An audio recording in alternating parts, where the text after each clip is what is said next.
싫어하는 일이 뭐냐고 물으면 저는 가차없이 요리라고 대답합니다. 제가 얼마나 요리를 싫어하는지는 주변 사람들이 다 알 정도예요. 요즘 유행하는 게임 중에 밸런스 게임이라고 있거든요. 영 고르기 어려운 것 2개를 놓고 하나를 반드시 골라야 하는 게임입니다. 예를 들어 돈 많고 진짜 못생긴 남자와 돈은 없는데 연예인처럼 잘생긴 남자, 이 둘 중에 누구를 고를 것인가를 고민한다던가, 예쁘고 못된 여자와 못생기고 착한 여자 중 누구를 택할 것인가 같은 질문입니다. 이 밸런스 게임에서도 저는 요리가 조금이라도 들어가는 건 다 싫다고 대답해서 지인들은 지독하다며 혀를 내두를 정도죠. 대학 다닐 때는 이런 일도 있었습니다. 학교 축제 때 의무적으로 주점을 운영하며 뭔가 간단한 음식을 해야 했는데 정말 홍합에 물 붓고 끓이는 것조차도 너무 싫어서 그냥 이틀간 팔 홍합을 내 돈으로 사서 제공할 테니 빼달라고 했을 정도였어요.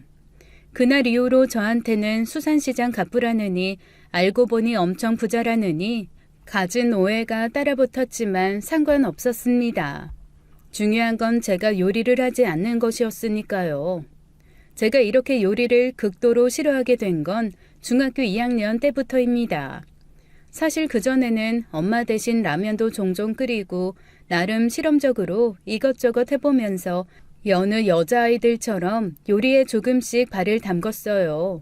소꿉장난하듯 그렇게 시작한 거죠. 그런데 어느 날 엄마가 안 계신데 옆집 오빠가 자기네 집 문이 안 열린다며 잠깐 우리 집에 와 있어도 되겠냐고 하더라고요. 혼자 짝사랑하던 오빠라서 몹시 설레며 그러라고 했죠. 이웃끼리 워낙 친하게 지내기도 했고 서로 집도 많이 왕래하던 터라 어른이 계시지 않는 집에 이웃 오빠가 와 있는 것 정도는 이상할 일도 아니었어요. 문제는 제가 그 오빠에게 밥을 해주고 싶다는 생각을 한 것부터였습니다.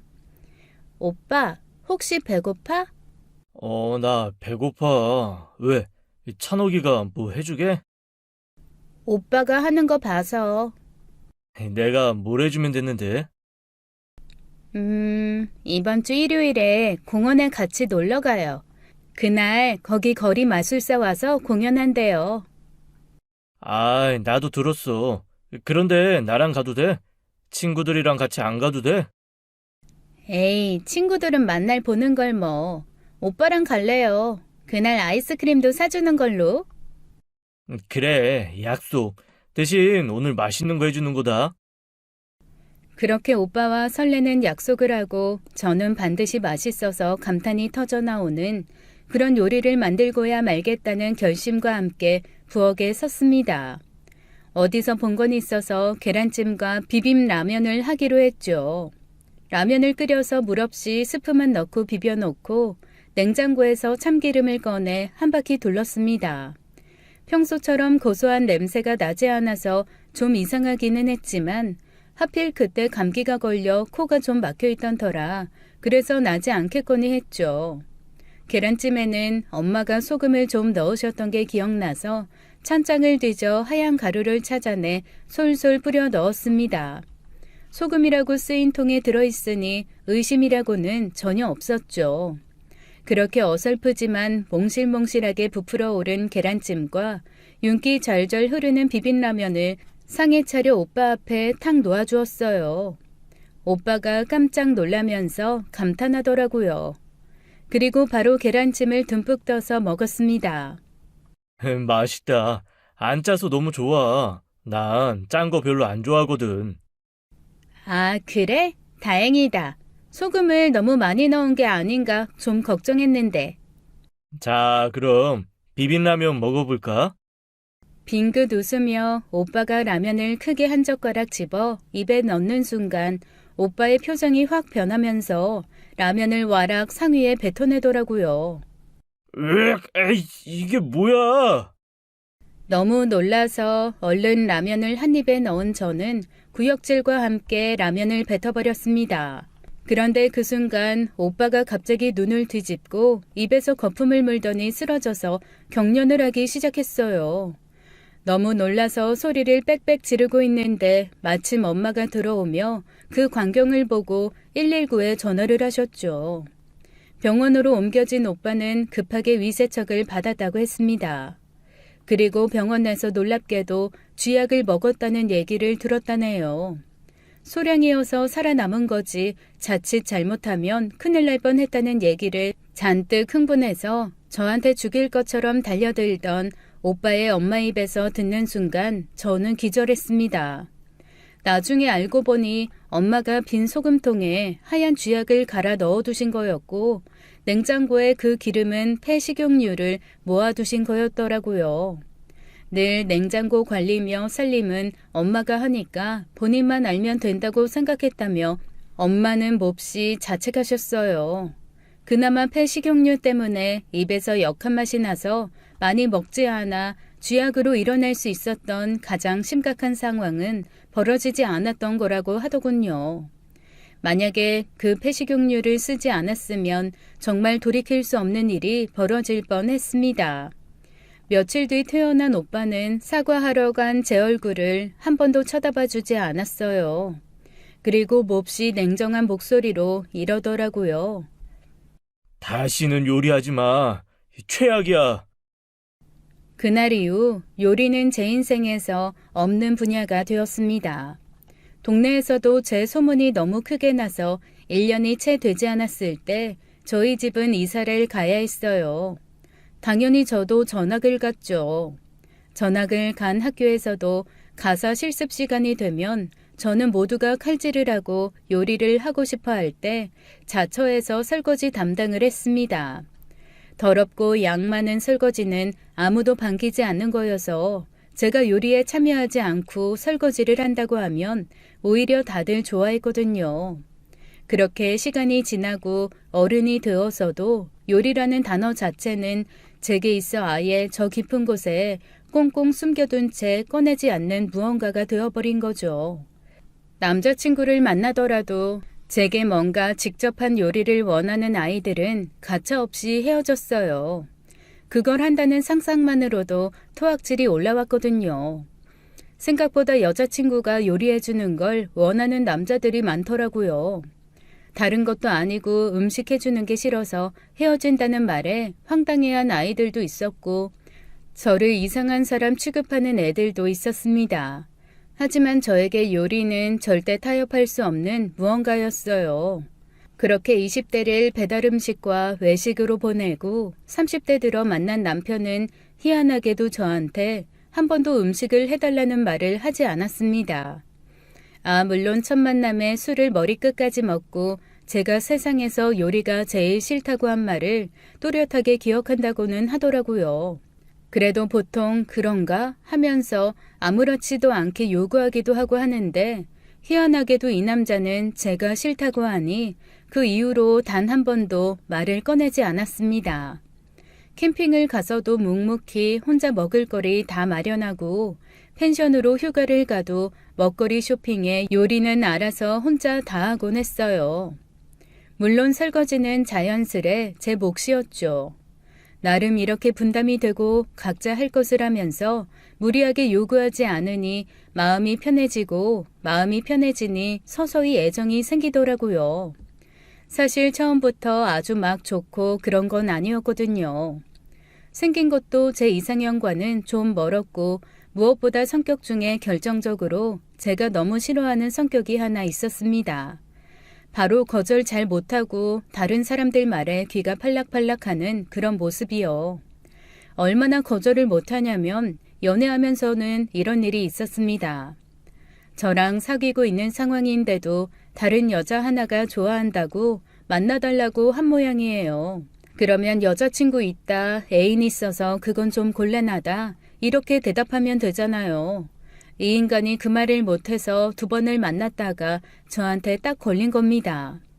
당연히 상대 여자는 여자친구 있다고 말을 안 해서 몰랐다고 하고 저는 제 남자를 잡을 수 없으니 그 여자를 잡아댔죠. 그런데 데자비를 하다 보니 정말로 여자친구가 있는 걸 몰랐던 모양이더라고요. 세상 억울하다는 듯한 표정을 짓는데 아차 싶었습니다. 그래서 용서하는 척 여자를 보내고 남편을 잡기 시작했어요. 너 양다리 하는 놈이었어? 네 주제에? 아니야. 여자친구 있다고 하면 정말 크게 상처받을 것 같아서 내가 몇 번 만나다가 정 떨어지게 하려고, 그래서 자연스럽게 나한테 멀어지게 하려고 나 밥 먹으면서 막 트름도 하고 다리도 떨고 커피 마시면서 코도 파고 후루룩 소리도 내고 막 그랬단 말이야. 뭐? 아니, 여자친구가 있는데 왜 여친이 있다고 말을 하네. 상대방이 상처받건 말건 뭔 상관인데? 여자친구 있냐고 물어봤으면 그렇다고 했겠지. 그런데 그렇게 물어본 게 아니라 만나달라고, 만나고 싶다고 통보했단 말이야. 그걸 어떻게 거절해? 골이 띵 하더라고요. 한마디로 만나자고 한 거 거절 못해서 만난 겁니다. 여자친구가 있다는 건 안 물어봤으니 먼저 말을 못한 거고요. 저로서는 이해가 안 되었지만 주섬주섬 얘기해주는 에피소드를 들으니까 그냥 그런 사람이라는 걸 알게 되었습니다. 그래서 저는 그날 바로 멀리서도 한눈에 보일 법하게 큰 커플링을 맞춰서 남편 손에 끼워줬어요. 이거 일수 뜯으러 다니는 조폭 아저씨들이 끼는 그런 반지 아니야? 애기 주먹만한데? 일부러 그거 끼운 거야. 커플이구나, 여자친구 있구나 하고 생각하게 하거나 아니면 저놈 취향이 이상한 놈이구나, 정신이 좀 애매한가 보다 하고 오해하게 하거나 둘 중 하나라도 효과를 발휘하면 오늘 같은 일은 안 생기겠지. 그리고 이거 하나 약속해. 누가 돈 빌려달라고 하거나 보증 서달라고 하면 그냥 나한테 바로 전화해서 바꿔줘. 그게 거절하지 않는 방법이라고 외워. 돈 빌려줘와 보증서줘의 대답은 여자친구에게 전화를 건다. 외워. 알았어. 돈 빌려줘와 보증서주의 대답은 여자친구에게 전화 거는 거다. 10번 외쳐. 돈 빌려줘와 보증서주의 대답은 여자친구에게 전화. 돈 빌려줘와 보증서주의 대답은 여자친구에게 전화. 그렇게 주입식 교육의 결과 남편은 거절할 일이 생기면 그냥 저한테 전화를 해서 바꿔줬습니다. 이렇게 몇 년 하고 났더니 남편 주변의 사람들은 거절 못하는 남편의 거절 방법이 전화기를 꺼내 저에게 전화하는 거라는 걸 다 깨닫더라고요. 역시 사람은 학습의 동물이라는 생각과 함께 남편을 훈련시키기 시작했죠. 몇 년이 더 지나니 아예 자기가 알아서 거절할 수 있는 사람이 되었습니다. 초반을 생각하면 정말 장족의 발전이었어요.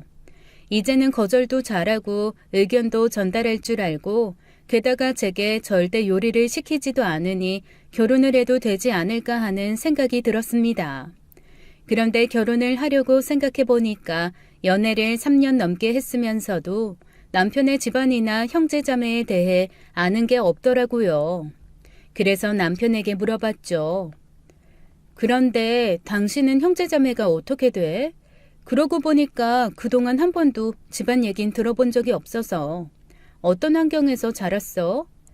그랬더니 남편이 조금 착잡한 얼굴로 이렇게 얘기하더라고요. 형은 외국 나가서 살고 있고 어머니랑 아버지가 계신데 아버지가 엄청 가부장적이어서 어머니가 많이 기죽어서 살고 계시지. 우리 엄마 좀 안쓰러워. 그러면서 이렇게 얘기하더라고요. 우리 형이 진짜 엄마를 엄청 좋아해서 어렸을 때부터 엄마를 많이 따라다닌 엄마 바라기였거든. 그런데 아버지가 너무 엄마를 쥐잡듯이 잡고 숨도 못 쉬게 그렇게 하니까 몇 번 아버지한테 반항을 했어.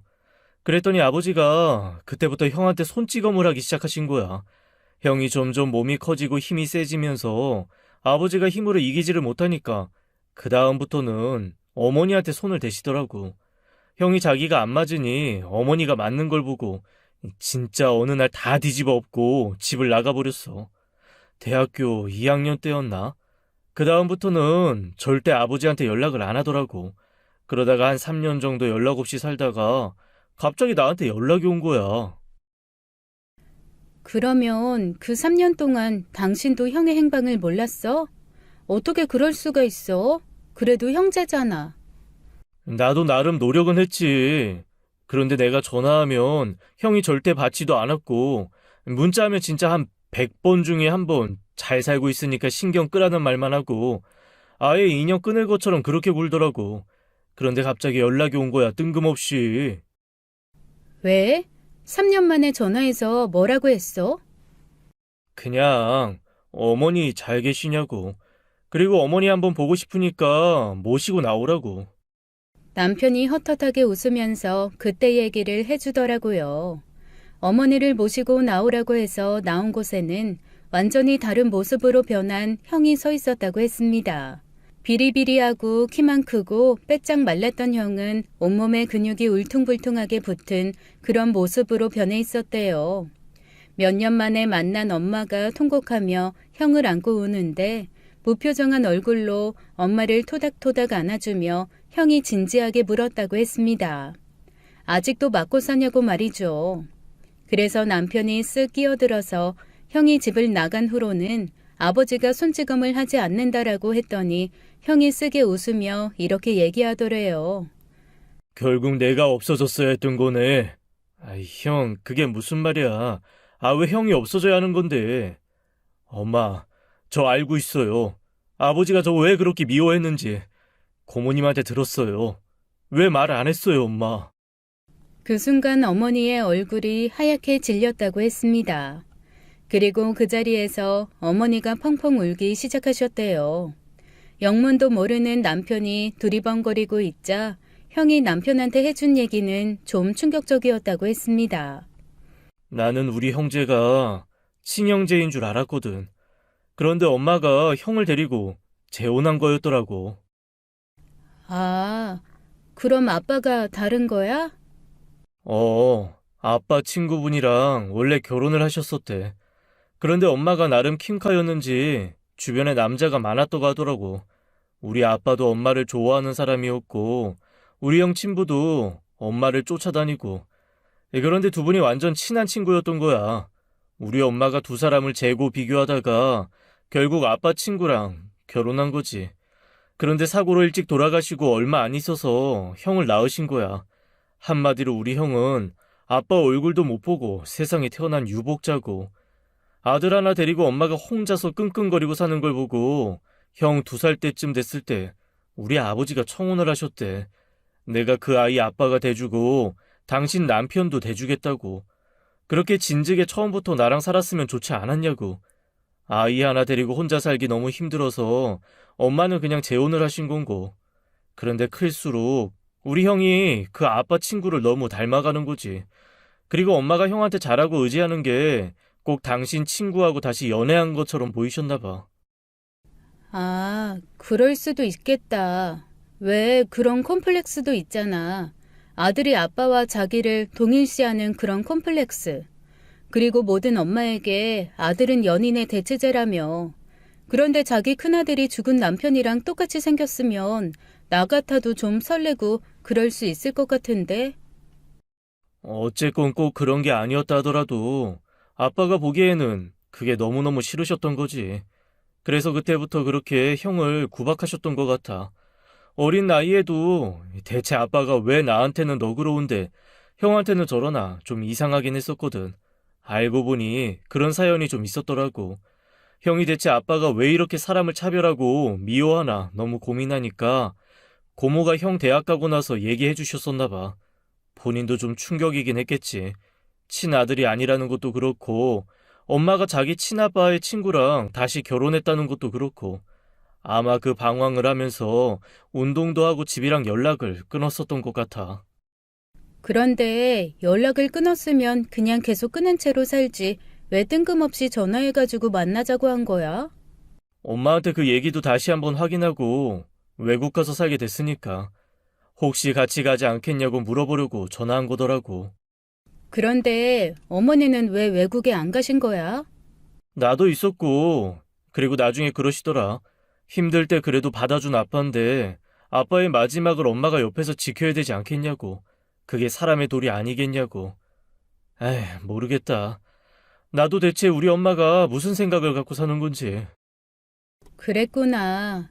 그러면 아버님은 지금 괜찮으신 거야?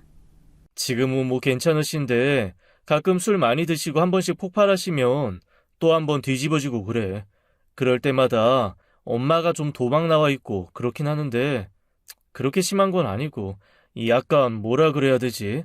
이 발작처럼 부지불식간에 한 번씩 화가 확 치밀어 오르고 그러실 때가 있나 봐. 그거 정신과 치료받아야 되는 거 아니야? 안 그래도 몇 번 요청을 드렸는데 그럴 때마다 자기 미친놈 취급한다고 더 심하게 난리를 치셔서 그것도 그냥 흐지부지 됐어. 어머님, 지금이라도 이혼하시고 형한테 가서 사시라 그래. 그게 더 안전하고 행복하실 것 같은데. 형도 외국에서 지금 결혼해서 살고 있는데 갑자기 엄마가 또 거기 가겠다고 하면 뭐 형수가 뭐 반가워하지 않을 거고. 아이, 그리고 이미 늦었어. 엄마는 어느 정도 포기하고 사시는 것 같아. 에휴, 좀 그렇다. 그래도 아내 때리는 시아버지 좀 걸리고 그래. 솔직히 말하면. 이해해. 그래서 그동안 말 안 했던 거야. 그리고 나 아빠 아들이긴 하지만 아빠 안 닮았어. 나랑 연애하면서 알고 있잖아. 오히려 남한테 휘둘리고 얻어맞았으면 맞았지. 누구한테 손찌검하고 그럴 사람 아니라는 거. 그런 아빠가 싫어서 더 아빠랑 반대되게 살려고 엄청 노력했거든. 나 가끔 그런 생각도 한다. 내 이상한 성격, 자기가 좀 힘들어하는 그 성격이 어쩌면 아빠 때문에 생긴 성격이 아닐까 하고. 이상한 성격? 아, 남한테 거절 못하고 그러는 거? 아빠가 워낙 강하게 본인이 싫어하는 거는 폭발하듯 싫어하고, 좋은 거는 집착하듯 좋아하고, 그런 거를 오래 봐서, 내가 내 의견을 뚜렷하게 얘기하는 걸 잘 못하는 사람이 된 게 아닐까. 사실 그런 생각도 좀 해. 뭐 엄마를 닮은 성격일 수도 있는 거고, 그런데 자기가 너무 무서웠거나 싫어하는 성격이 있으면 거기에 반대되는 성격으로 사람이 변한다잖아. 그냥 그런 게 아닐까 하는 거지 뭐. 그래, 그럴 수도 있겠네. 트라우마라는 건 언제 어떻게 발현될지 모르는 거니까. 어쨌건 나 당신이랑 결혼하려면 아버님 뵙고 인사도 한번 드리긴 해야 되는데 나 좀 무서운데? 아이고, 걱정하지 마. 어차피 내가 엄마나 아빠랑 대면대면하고 살고 있어서 결혼했다고 해서 그렇게 며느리 많이 집에 불러들이고 그럴 환경도 아니고 상황도 아니야. 그냥 몇 번 인사만 드리고 밥이나 먹고 명절 때도 핑계대고 뭐 몇 번 안 가고 그러면 되지 뭐. 남편의 말대로 정말 시아버님과 시어머님을 만나는 모든 순간은 몹시 어색했지만 어떤 의무나 책임을 강요당하거나 하지는 않았습니다. 오히려 몹시 예의 차리는 남 같은 느낌이었달까요? 시아버지는 아들임에도 불구하고 남편과 그다지 편한 관계가 아닌 걸 온몸으로 티를 내시더라고요. 예의 차리는 것도 아니고 무시하는 것도 아니고 그렇다고 편한 것도 아니고 오히려 표현하자면 껄끄럽고 불편한 그런 사람에 더 가까운 듯이 난생 처음 보는 저한테 오히려 이런저런 얘기도 더 많이 하시고 살갑게 구시는 게 느껴졌습니다. 시어머니는 말없고 아주 얌전하신 타입이었는데 많이 긴장하고 기죽어서 사시는 건지 조금만 밖에서 큰 소리가 나도 깜짝깜짝 놀라면서 마치 긴장한 토끼처럼 그렇게 행동하시더라고요. 남편한테 미리 얘기를 듣지 않고 갔으면 시아버지는 아들한테는 서먹하지만 남한테는 친절한 사람이고 시어머니는 소심하고 잘 놀라는 사람이다 정도라는 정도의 인상을 받았겠죠. 하지만 남편한테 자세한 설명을 듣고 나니까 폭력 성향을 수시로 발현하는 시아버지와 그 폭력에 노출돼 늘 긴장하고 있는 시어머니가 보여서 마음이 좀 불편했습니다. 그렇게 한번 인사를 드리고 상견례를 할 때도 두 분은 여전히 좀 어색하게 구시더라고요.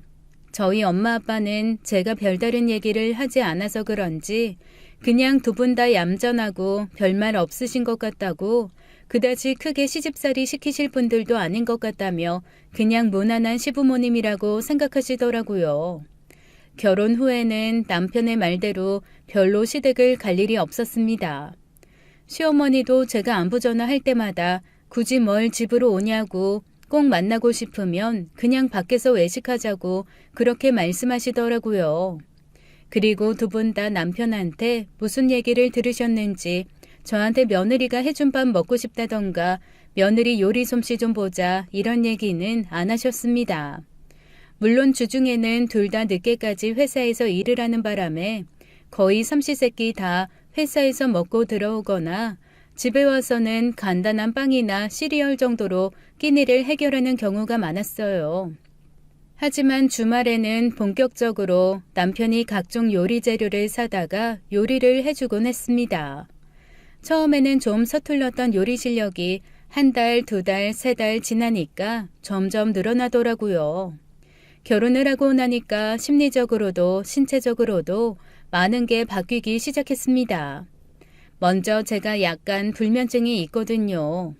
아무리 힘들게 일한 날이더라도 꼭 잠자리에서 한두 시간 정도 뒤척여야 합니다. 그래서 보통 1시부터 자야지라고 생각을 하면 저는 억지로라도 11시나 11시 반까지는 침대에 들어가 눕습니다.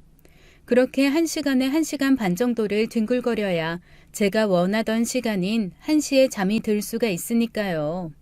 그 정도로 불면증이 심한 사람이었는데 희한하게 주말만 되면 완전 골아떨어져서 밀린 잠을 몰아서 자듯 그렇게 잠을 자게 되더라고요. 신기한 일이었어요. 주중에는 여전히 불면증에 시달리는데 주말만 되면 그렇게 정신없이 잠을 자는 거죠. 그래서 제가 남편한테 이상하다며 이렇게 얘기했어요. 희한해. 주말만 되면 이렇게 밤에 완전 꿀잠 자. 누가 나 업어가도 모를 만큼 잠이 온다? 왜 그러지? 주중에는 출근 때문에 긴장하느라고 그렇게 잠을 못 자다가 주말에는 긴장 풀려서 그렇게 잘 수 있는 거 아니야? 잠 잘 자면 좋지 뭐. 그게 뭐가 걱정이야.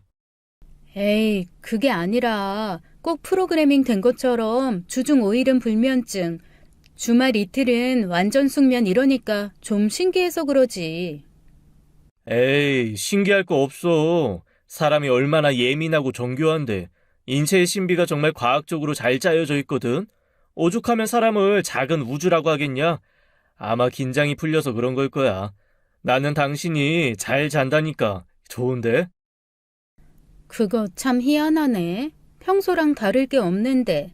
당신이 해준 요리를 내가 너무 많이 먹나?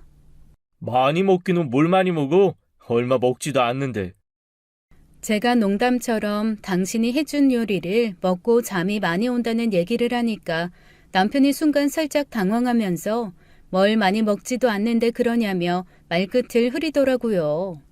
왜 이렇게 과민 반응을 하지라는 생각이 들었지만 혹시 이 사람이 내가 하는 얘기를 요리에 대한 타박처럼 들은 건가 싶어서 얼른 저도 말을 돌렸습니다. 제가 워낙 요리에 대한 트라우마가 깊다 보니까 다른 사람 요리에 대해서도 별말 안 하거든요.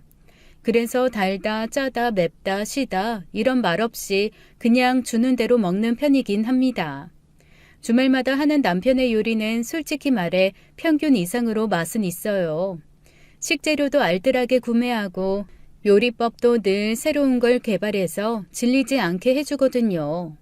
그리고 제가 무엇보다 좋은 건 항상 제철 과일을 사다가 생과일 주스를 갈아준다는 거예요. 제가 사실 과일이나 야채를 그렇게 썩 좋아하진 않는데 이렇게 남편이 제철 과일로 주말마다 주스를 저녁에 한 잔씩 갈아주면 그건 또 몹시 상쾌하고 맛있더라고요. 그런데 어느 날 설거지를 하다가 좀 이상한 점을 하나 발견했습니다. 제가 먹은 주스컵을 닫고 있는데 컵 아래에 뭔가 정체를 알 수 없는 조금 굵은 가루 입자가 가라앉아 있는 게 보이는 거예요. 처음에는 과일 섬유소가 덜 갈려서 가라앉아 있는 건 줄 알았습니다. 그런데 컵을 씻으면서 보니까 남편의 컵에는 그게 없고 제 컵에만 그 입자가 가라앉아 있더라고요. 뭔가 손으로 간 것처럼 어떤 가루는 약간 가늘고 어떤 가루는 좀 굵고 불규칙한 그런 입자였습니다. 뭔가 좀 이상해서 그 다음날 남편이 주스를 갈아줄 때 옆에 내내 서 있었어요. 평소에는 요리하는 거 싫어하니까 곁에 있지도 않거든요. 그랬더니 남편이 좀 당황하면서 옆에서 그렇게 지켜보니까 좀 불편하다고 소파에 가서 앉아있으라고 하더라고요. 그래도 제가 말을 듣지 않고 계속 옆에서 알짱거렸더니 제 손을 잡고 소파로 데려가 억지로 앉히는 겁니다. 부탁드립니다. 여기 좀 앉아 계세요. 요리하는데 방해돼요. 정말 정신사나워요. 그러고는 후다닥 부엌으로 가서 재빨리 주스를 갈더라고요. 그날 천천히 주스를 마시면서 무언가 안에 섞여 있을지도 모른다는 생각에 시간차를 두고 좀 더 가라앉기를 기다렸습니다. 후딱 마셔버리면 안에 있는 것들이 주스와 함께 섞일 것 같아서 조금 가라앉을 시간을 뒀죠. 그리고 다시 설거지를 하면서 컵 바닥을 찬찬히 살펴봤습니다. 역시나 남편 컵 안에는 그런 하얀 결정들이 없는데 제 컵 아래에는 그런 결정들이 좀 남아있더라고요. 이건 분명 뭔가가 있다라는 생각이 들면서 남편이 의심되기 시작했습니다. 대체 이 흰 가루의 정체가 뭔지도 모르겠고 대체 남편이 왜 저한테 이 가루를 먹이는지도 모르겠더라고요. 그런데 참 이상하죠? 머릿속으로는 이거 좀 이상하고 심각한 상황이야 정신 차려라는 생각을 했는데 제 의지와는 상관없이 미친 듯이 잠이 오기 시작하는 겁니다. 결국 꾸벅꾸벅 졸면서 어떡하든 달아나려는 정신줄을 붙잡고 계속 그 가루의 정체에 대해 고민했어요. 하지만 눈을 떠보니 이미 해가 중천에 가까운 아침이더라고요. 남편은 저한테 귀엽다는 듯이 대체 뭐가 그렇게 피곤해서 이렇게 잠을 오래 잤냐며 점심과 저녁에 자기가 정말 맛있는 걸 해주겠다고 하더라고요. 그리고는 점심 때도 생과일로 주스를 갈아주고 저녁 때도 생과일 주스를 갈아주는 겁니다. 그리고 그때마다 저는 컵에서 설거지를 하며 흰 가루 결정을 발견할 수 있었죠. 이게 그전에는 주스를 받자마자 거의 쉬지 않고 원샷으로 싹 마셔버려서 제가 몰랐던 거죠. 주스를 당장 마시지 않고 좀 두니까 안에 있던 하얀 가루가 밑에 가라앉아서 제 눈에 띄게 된 거였습니다. 아직 남편은 제가 과일 주스 안에 가루가 들어있다는 걸 알아챘다는 걸 모르는 듯 했어요. 일주일 내내 엄청 깊은 고민에 빠졌습니다. 그 가루를 조금 건져내서 어디다가 성분 분석이라도 맡겨볼까 하는 생각도 들고 집안 곳곳을 뒤져서 그 가루의 원형이 될 만한 알약들을 한번 찾아볼까라는 생각도 들었습니다. 하지만 그 모든 생각 이전에 제 마음에는 대체 남편이 저한테 뭘 먹이고 있는 거며 그거를 먹임으로 해서 무슨 짓을 벌이고 있는 건지에 대한 궁금증 그리고 실망이 깊이 감돌더라고요. 거절조차 뚜렷하게 하지 못했던 사람이 대체 저한테 뭘 숨길 게 있어서 이런 짓을 하나 싶었습니다. 그러면서 한편으로는 혹시 이거 오랫동안 먹으면 제가 잘못되는 거 아닌가 하는 두려움도 생겼어요.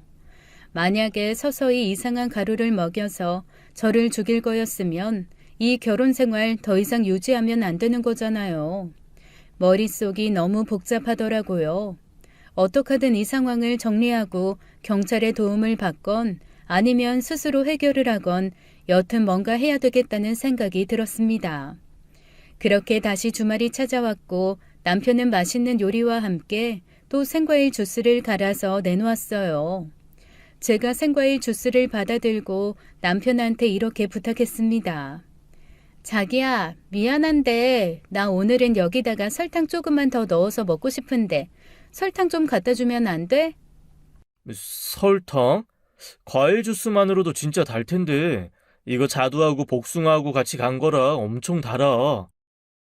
알아. 그런데 나 오늘 진짜 골이 띵하고 혀가 아릴 정도로 단 게 땡겨. 진짜 먹고 싶어서 그래. 부탁해. 설탕 좀 갖다 줘. 그래, 알았어. 식탁에 같이 앉았던 남편은 제 말에 주저하지 않고 일어나서 설탕을 가지러 갔습니다. 그리고 그때 저는 제 주스잔과 남편의 주스잔을 슬그머니 바꿔두었어요. 남편이 설탕을 가져왔고 정말 달아서 죽을 것 같았지만 꾹 참고 제가 말한 게 있으니 설탕 2스푼을 크게 떠서 주스 안에 섞었습니다. 그리고 너무 달아서 혀가 아릴 것 같은 그 주스를 꿀떡꿀떡 마셨죠. 제가 주스를 끝까지 다 마시는 걸 보고 남편이 몹시 흐뭇한 얼굴로 웃더라고요. 아이고, 잘 마시네. 기분 좋다. 이렇게 잘 마셔주니까. 맛있어서. 오늘도 맛있게 밥 먹었다. 나 좀 쉴게. 자기도 좀 쉬어. 나 설거지 조금 이따가 할게. 그래. 내가 그릇 물에 담가 놓을게. 아니면 설거지 내가 해도 되고. 졸리면 조금 쉬었다가 바로 자. 아니야. 설거지는 내가 하는 게 맞지. 식탁 위에 있는 그릇들 개수대에만 좀 갖다 놔줘. 그렇게 남편한테 부탁하고 슬그머니 화장실을 다녀왔습니다. 그랬더니 세상에 남편이 식탁 의자에 앉아서 꾸벅꾸벅 졸고 있는 거예요. 있을 수 없는 일이었습니다. 그제야 저는 남편이 제게 먹인 그 흰가루가 수면제라는 거를 짐작할 수가 있었어요. 갑자기 머리에 혼란이 오더라고요. 대체 이 사람이 왜 내게 수면제를 먹이려고 했을까라는 생각이 들면서 뭔가 불안한 마음이 들었습니다. 제가 남편을 마구 흔들어 깨웠어요. 여보, 일어나. 왜 여기서 이렇게 자고 있어? 어? 내가 왜 잠이 들었지? 너무 피곤했나? 왜 이렇게 갑자기 잠이 오지? 일어나. 왜 그래? 자려면 들어가서 편하게 자. 근데 당신 좀 이상하다. 왜 이래? 그러자 남편이 몹시 당황하면서 화장실로 가서 샤워를 하더라고요. 그런데 그것조차도 너무 의심이 되는 거예요. 대체 저렇게까지 해서 잠을 깨워야 하는 상황이 뭐가 있을까 싶은 겁니다. 천천히 설거지를 다 마치고 저는 방으로 들어갔어요. 밖에서는 남편이 잠을 자지 않으려는 듯 뭔가 왔다 갔다 하는 소리가 들리더라고요. 저는 남편이 저를 의심하지 않게 슬그머니 코를 고는 척 소리를 냈습니다. 제가 코 고는 소리를 내자 남편이 살금살금 다가와서 방문을 열어보고는 저한테 슬쩍 물어보는 거예요. 당신 자? 잠든 거야, 여보? 잠들었냐고? 하지만 대답 없이 저는 코 고는 걸로 남편의 질문에 대한 대답을 대신했습니다. 그러자 남편이 안심한 듯 피식 웃으며 조용히 문을 닫고 나가더라고요. 대체 저 인간이 무슨 일을 꾸미고 있는 건지 머리가 복잡해졌습니다. 그렇게 2시간 정도 지났으려나 시계가 11시 반쯤 됐을 때 갑자기 철컥 대문이 열리는 소리가 들렸어요. 그리고 누군가가 조심스레 들어오는 발소리가 들리더라고요. 곧 남편이 뭔가 속삭이는 소리가 들렸습니다. 남편과 그 미지의 방문객은 서재 쪽으로 가서 문을 닫고 들어갔어요. 너무 무섭고 이상한 생각이 들었습니다. 대체 이 밤에 남의 집을 오는 사람은 누구이며 남편은 저를 수면제까지 먹여서 재운 후에 대체 서재로 누구를 들인 건지 알 수가 없더라고요. 그런데 얼마 뒤에 다시 번호키 누르는 소리가 들리면서 또 다른 사람이 들어왔습니다. 그 사람도 역시나 익숙한 듯 서재로 들어가 문을 닫더라고요. 이후 12시까지 2사람이 더 오고 남편이 제가 잠든 방의 문을 열고 한 번 더 제가 잠든 것을 확인했습니다. 서재에 모인 사람은 남편까지 총 5명이었어요. 대체 5명이 할 수 있는 일이 뭘까? 남편은 대체 무슨 짓을 하는 건가? 날 수면제 먹인 후에 어떤 짓을 하고 다니는 건가? 너무 생각이 많아지니 슬그머니 오던 잠도 달아나더라고요. 그래서 살금살금 일어나 조심스레 문을 열었습니다. 서재 쪽으로 다가가 조용히 문 밖에서 귀를 기울였어요. 아니 그런데 방 안에서 여자 목소리가 들리는 겁니다. 그것도 남편을 제외하면 죄다 여자인 듯 웃음소리와 서로 쑥덕거리는 소리가 뭉쳐서 희미하게 흘러나오더라고요. 중간중간 남편의 목소리가 낮게 들려왔습니다. 오히려 주변이 고요하니 여자 목소리는 살짝 뭉개져서 뭐라고 하는지 알아들을 수가 없는데 남편 목소리는 낮고 굵으니 알아듣기가 편하더라고요. 남편은 여자들에게 다른 방에서 자고 있는 사람이 있으니 조금 목소리를 줄이라는 말을 하곤 젊은 여자 하나가 알고 있다라며 깔깔 웃더라고요. 그러자 다른 여자가 남편에게 이러는 겁니다. 그러지 말고 엎어지지. 그러니까 언제까지 막만 볼 거야? 들어와 그냥. 그 목소리를 들은 순간 저는 눈이 뒤집혔습니다. 그래서 벌컥 문을 열었죠. 분명 남편이 여러 여자와 난잡한 짓을 하고 있는 게 분명하다는 확신이었어요. 하지만 문이 열린 후 제 눈앞에 펼쳐진 광경은 오히려 그것보다 더 충격적인 것이었습니다. 너무나 충격적이어서 말을 잃고 그 자리에 털썩 주저앉고 말았어요. 저희 집 서재방에서 도박판이 벌어지고 있더라고요. 게다가 가장 넓은 자리를 차지하고 앉아있는 사람은 다름 아닌 시어머니였습니다. 시어머니가 담배 하나를 딱 입에 물고 화투장을 손에 쥐고 있었고 젊은 여자 셋이 그 앞에 앉아있다가 저를 보고 기절할 듯 놀라서 바라보더군요. 더 놀란 건 제 남편이었죠. 저를 보곤 입을 뻐끔뻐끔거리며 이렇게 묻더라고요. 당신 왜 잠 안 들었어? 이게 무슨 짓이야? 야, 너 쟤한테 수면제 안 먹였어? 이게 얼마짜리 판인 줄 알아? 이 판 나가리 되면 여기 지금 그지 구들짝으로 다 앉을 사람 한둘 아니야. 넌 진짜 애 수면제 먹여 좀 재우는 게 그렇게 힘들어? 먹였어. 먹였다고. 지금까지 한 번도 깬 적 없잖아. 그제야 모든 게 파악이 됐습니다. 시어머니 포즈를 보아하니 한두 번 치신 게 아니더라고요. 왜 시어머니가 그렇게 시아버지에게 구박받고 살았는지 듣지 않아도 보지 않아도 순식간에 이해가 되고 말았어요. 도박에 미쳐있는 시어머니를 시아버지가 쥐잡듯 잡았던 건데 자식들은 그걸 모르고 그냥 불쌍한 엄마가 구박받는다고만 생각했던 거죠.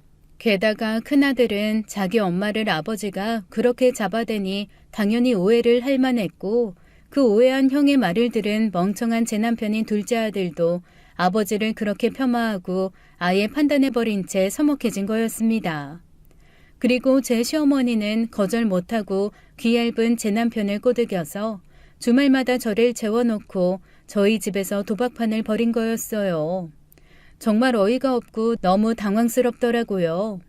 남편의 만류에도 불구하고 저는 그 사람들을 방 안에다가 가두고 밖에서 문을 잠가버린 채 바로 경찰에 전화했습니다. 경찰한테 줄줄이 잡혀가면서 시어머니가 저한테 온갖 육두문자와 쌍욕을 날리며 시어미를 이렇게 신고하는 게 어딨냐고 버럭버럭 화를 내시더라고요. 벌레 한 마리 못 죽일 것 같이 얌전하던 시어머니의 반전 모습에 저는 정말 큰 충격을 받았습니다. 그리고 더 어이없었던 건 자기 엄마가 희대의 도박꾼이라는 걸 알고 있으면서도 저희 집을 도박장으로 내어준 제 남편의 태도였어요. 정말 이 인간을 어떻게 해야 될지 손발이 다 부들부들 떨리더라고요. 뒤늦게 모든 사실을 알고 달려온 시아버지가 저한테 너무 볼낯이 없다고 미안하다고 사과를 하셨습니다. 시아버지가 해주신 얘기는 그동안 제가 남편에게 들었던 것과는 너무나 다른 것이었어요. 큰아들, 이 친부인 내 친구도 결국 지 마누라 때문에 생을 마감했다. 그 도박판 놈들한테 잘못 걸려가지고 자기 아내 대신 고초당하다가 죽었거든. 그렇게 남편 보내고 나면 이 충격받아서 정신 차릴 줄 알았지. 그런데 장례식장에서 문상객들이랑 고스톱 치는 거 보고 그 앞에 또 앉아가지고 화투장이 손을 잡더라. 저거 저러다가는 이 자식도 제대로 못 키우겠다 싶어서 내가 차라리 나한테 시집 오라고 했던 거야. 아니 그러면 아버님은 저렇게 도박 문제가 있다는 걸 알면서도 받아들여 주신 거예요? 그럼 어떡하냐. 나랑 제일 친한 친구 핏줄인데 그대로 뒀다가는 아들놈도 도박판에서 판돈 대신 팔아넘기고 불황하게 살게 될 게 눈앞에 보이는데 그걸 어떻게 두고 보냐. 난 그건 못하겠더라. 아무한테도 말 못했지. 주변에서는 아마 날 미친놈이라고 생각했을 거야. 지 친구 죽인 마누라 데리고 산다고. 저도 그런 줄 알았죠. 아니 그 긴 세월을 어떻게 그런 오해를 받아가며 사셨어요? 진짜. 친구놈 때문에 그랬어, 친구놈. 내가 쫄딱 망하고 딱 쥐약을 퍼먹어야 하나 농약을 퍼먹어야 하나 고민할 때, 그놈이 집담보 잡아서 돈 쥐어주더라고. 친구는 나 앉아도 같이 나앉는 거라고. 이 담보 잡아 빌려준 돈까지 날리게 되면, 그냥 같이 원양어산 한 3년 타고 오자고. 그 얘기를 듣는데, 이 정신이 번쩍 나더라고. 이 돈 받으면 정말 큰일이다. 내가 이 돈 안 받을 수 있게, 어떻게든 재기해야겠다. 하는 마음 들면서 하루 20시간 일했다. 그렇게 날 살린 친구야. 그놈이 저승에서 아들 걱정에 쉬지도 못할 것 같아서 그래서 그랬어. 어머니, 진짜 너무하시네요. 그 이후로도 그럼 계속하신 거예요? 도박을. 끊겠다고 약속을 20번도 넘게 했으니 이 도박을 20번도 넘게 다시 시작한 거겠지. 솔직히 아이 낳고 키우면 아이 생각해서라도 안 할 거라 생각한 내가 바보였다. 애는 집에 덜렁 재워두고 그렇게 동네 아줌마들이랑 고스톱을 치고 다니더라고. 이 말로 해도 안 듣고 가도도 안 듣고 결국엔 잘못된 거 알지만 이 손을 댔지. 적어도 얼굴에 멍자국 피자국이 있으니까 창피해서 도박판에 나가 앉아있지는 않더라고. 저 처음에 아버님이 가정폭력 하신다고 해서 사실 엄청 속으로 욕했어요. 죄송해요. 욕 먹을만 하지. 이 하면 안 되는 거니까. 그런데 참, 큰 놈이 그래도 지 엄마라고, 지 엄마한테 손댔다고, 이 나한테 원수 처단하듯 달려드는데, 이거 참 솔직하게 말을 해줄 수도 없고, 그렇다고 계속 도박을 하게 둘 수도 없으니, 어떡하냐. 그냥 한번 나쁜 놈 된 거 계속 나쁜 놈 돼야지. 얘들한테 오해를 풀려고 했을 때는, 이미 늦었지. 아니, 그래도 다들 크고 나면 이해를 했을 텐데. 지금 저한테 하듯이 아들들한테도 좀 설명하지 그러셨어요. 괜히 이상하게 꼬이고 꼬여서 오해만 늘어났잖아요. 저는 시아주버님이랑 남편한테 듣고 아버님이 돌아가신 친구분 질투해서 그렇게 큰아들, 그러니까 시아주버님을 괴롭혔다고만 들었어요. 대부분 그렇게 생각하겠지. 내 형제 자매도 내 친구 아내한테 빠져서 정신 못 차리고 저증 와서 사람 뺀다고 저거 사람 새끼 아니라고 손가락질하고 그랬으니까 그러거나 말거나 했다. 나는 그냥 내 친구에 대한 의리 지키는 게 중요했어. 그리고 그래도 애들한테는 엄마니까 끝까지 좀 지켜줄 건 지켜주자 싶어서 말을 안 했던 거야. 저는 사실 저희 집에서 남편까지 가담해서 이렇게 도박판 벌리실 줄은 몰랐어요. 한동안 좀 잠잠했거든. 너희 결혼하고 나서 아무래도 주변을 보는 눈이 있고 나한테 몇 번 또 맞기도 했고 이렇게까지 못 끊겠으면 차라리 첫째한테 가서 살라고 했거든. 그랬더니 그건 또 죽어도 싫대. 싫겠지. 거기 가면 도박은 전혀 못할 테니 말이 통하기를 해 화투가 있기를 해. 아마 네 시엄마한테는 거기가 갱생원이고 감옥일 거다. 그래서 왜 시아주버님이 오라고 했는데 안 가셨냐고 했을 때 그래서 그러셨구나. 저는 매 맞으면서 왜 여기서 아버님이랑 사나 그랬거든요. 절대 안 가지. 자기만 바라보는 큰아들이 아주 목 조이게 감시하고 통제할 텐데 거기서 어떻게 도박을 하겠냐. 가끔 얻어맞더라도 여기서 화투장 잡아야 하는데. 저는 정말 꿈에도 생각을 안 했어요. 어휴, 내가 자식 결혼시키고 나서까지 망신당하지 말라고 그렇게 말렸는데 사실 주말마다 너희 집 간다고 그랬을 때 안 그래도 좀 이상하다 했다. 혹시나 하면서도 그래도 자식놈이 지 엄마 도박판에 빠져있는 거 두고 보겠나 하고 넘겼는데 이럴 줄은 정말 나도 몰랐다. 지 엄마가 하는 부탁이라 거절 못했겠지. 뻔해. 어땠을지. 아마 이거 거절하면 나한테 죽어라고 맞는다고 여기서 해야 한다고 했을 거다. 아휴, 답답해요, 정말. 거절 못하는 성격이 이렇게까지 답답한 줄 저 진짜 몰랐어요. 제가 진짜 보증이랑 돈 빌려달라는 건 어떻게 훈련시키고 가르쳐서 막았는데 집 빌려줘, 도박판 만들어줘는 상상도 못해서 막지도 못했네요. 다 내 팔자가 사나워서 그래. 내 잘못이다. 진즉에 손발을 묶어서라도 못하게 했어야 했는데. 그런데 이 뒤늦은 변명이지만 나도 네 시어머니가 어떡하든 이 도박에서 손 끊게 하려고 안 해본 게 없다.